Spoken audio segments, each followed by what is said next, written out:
Hey guys, this is Northville Tech. In this video, we're going to learn how to transfer money from Citizens Bank to Chase. Open the website, then log in with your online user ID and password. Once you're logged in, you will see several tabs at the upper part of the screen. Click on the tab that says Transfer Money. Then here, you will see a section for Transfer between my other bank account. Under Transfer between my other bank account is an option that says Make a Transfer. Click on Make a Transfer. Now you have to enter the required information.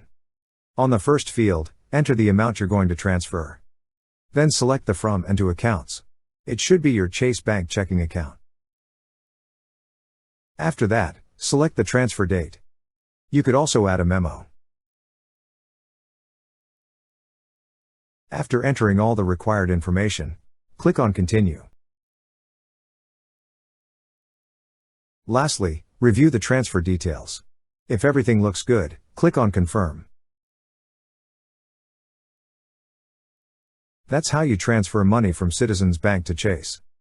Thank you so much guys for watching, and if you have not yet subscribed to our YouTube channel, please subscribe to our YouTube channel as we create tech videos related to financial apps almost every day.